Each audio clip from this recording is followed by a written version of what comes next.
మన ప్రభు అయిన రక్షకుడైన యేసుక్రీస్తు పరిశుద్ధ నామములో మీ అందరికీ శుభములు తెలియజేయుచున్నాం.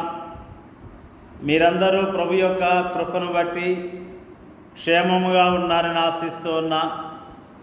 ఈరోజు బలపరిచే వాక్యము మత్తయి సువార్త 14వ అధ్యాయము 27వ వచనము.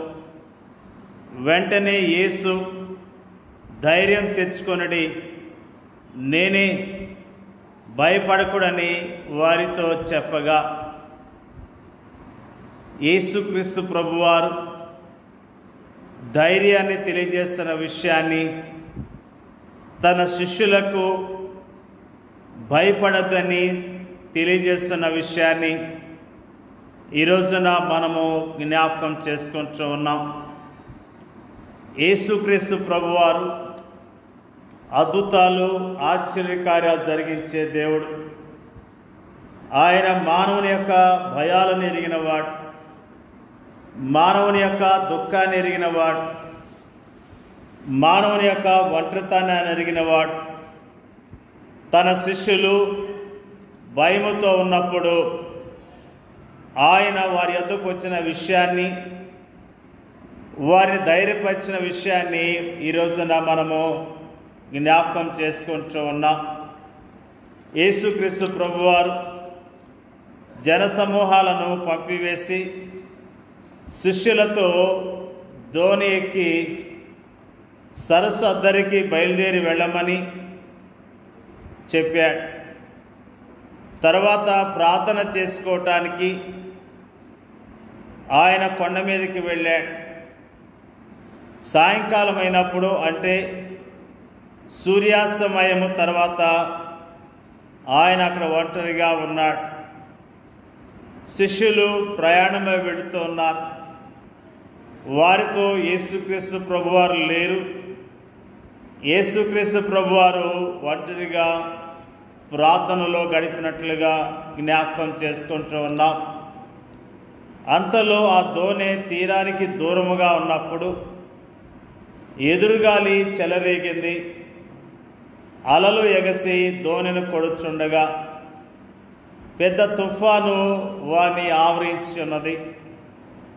అలాంటి పరిస్థితుల్లో వాళ్ళు ఎంతగానో భయపడుతూ ఉన్నారు. ధైర్యాన్ని కోల్పోయిన స్థితిలో ఉన్నారు. ప్రాణాలు పోతాయేమన్నంత భయాన్ని కలిగి వారు ఉన్నట్లుగా మనము జ్ఞాపకం చేసుకుంటూ ఉన్నాం. యేసుక్రీస్తు ప్రభువారు వారి యొక్క స్థితిని ఎరిగి ఉన్నాడు. ఆయన వారి యొద్దకు సముద్రం మీద నడుస్తూ వచ్చినట్లుగా వాక్యము తెలియజేస్తున్నది. ఆయన సముద్రం మీద నడుచుకుంటూ వస్తున్నప్పుడు శిష్యులు భయముతో ఉన్నారు. యేసు ప్రభుని గుర్తుపట్టలేకపోయారు. భూతమని భావించి భయముతో కేకలు వేసినట్లుగా దేవుని యొక్క వాక్యము తెలియజేస్తున్నది. యేసుక్రీస్తు ప్రభువారు వారి భయాన్ని గ్రహించి, నేనే, భయపడకండని చక్కని మాటలు వారికి తెలియజేశాడు. వారికి ధైర్యాన్ని ఇచ్చినట్లుగా దేవుని యొక్క వాక్యము తెలియజేస్తున్నది. యేసు ప్రభువారి యొక్క స్వరాన్ని వారు విన్నారు. వాళ్ళు యేసు ప్రభువారి యొక్క స్వరాన్ని విన్నప్పుడు వారికి ధైర్యం వచ్చినది. ఇది మన సొంత అనుభవానికి ఎంత దగ్గరగా ఉంది. మనం కూడా తుఫాను వంటి పరిస్థితులకు తల్లడిల్లుతూ, నిస్పృహలకు లోనై కలవరపడుతూ భయముతో ఉంటున్నప్పుడు యేసుక్రీస్తు ప్రభువారు దూరముగా ఉన్నట్లుగా అనిపిస్తూ ఉంటుంది. కానీ ఆయన మనకు దూరముగా ఉండడు. ఆయన మన కోసము ఎల్లకాలము ప్రార్థిస్తూనే ఉంటాడు. రాత్రి గాఢమైన చీకటిలో ఆయన అందుబాటులోనే ఉంటాడు. అయినా మనము తరచుగా భయముతో కేకలు వేస్తూ ఉంటాం. అప్పుడు ఆయన ఆదరణ వాక్యాలు వింటాం. మన భయానికి కారణమైన ఆ అలలు ఆయన పాదాల కింద ఉన్నాయని జ్ఞాపకం చేసుకుందాం. వారికి బాగా తెలిసిన, వారిని ప్రేమించిన ఆ స్వరాన్ని పేతురు విన్నాడు. అతనిలోని ప్రేమ, ఆసక్తి పొంగి పొర్లింది.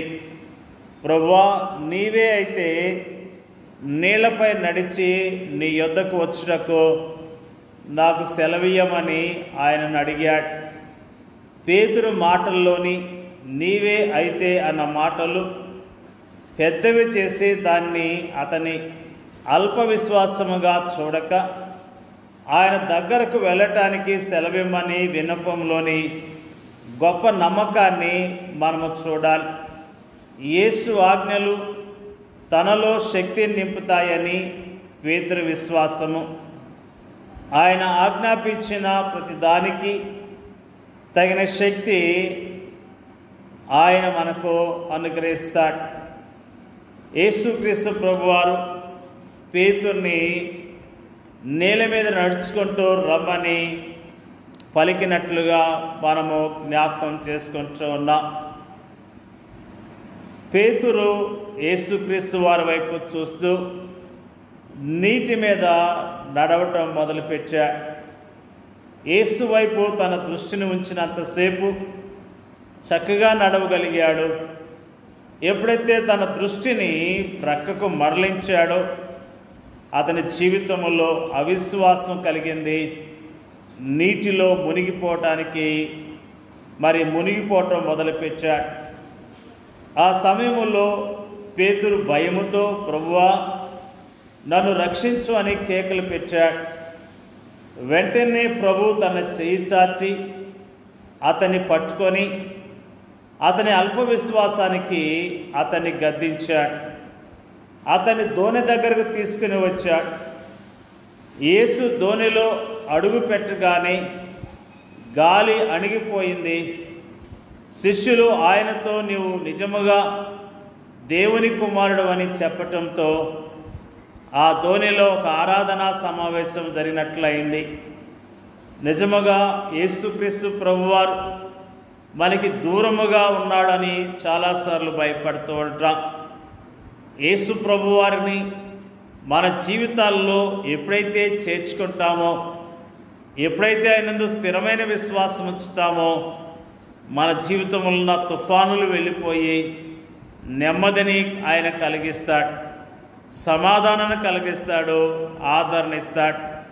ప్రియ సహోదరి సహోదరుడా, నువ్వు తుఫానులో చిక్కబడి ఉన్నావేమో, నన్ను ఎవరు విడిపించేవారు లేరని బాధపడుతున్నావేమో, ఈరోజే యేసు ప్రభు యొద్దకు రా. ఆయన్ని జీవితంలో చేర్చుకో. ఆయనందు విశ్వాసం ఉంచుము. ఆయన నీకున్న తుఫాన్లు తొలగించి నీ జీవితంలో నెమ్మది, సంతోషము, సమాధానం ఇవ్వటానికి ఆయన సిద్ధముగా ఉన్నాడు. ప్రభు మీద ఆధారపడదాం.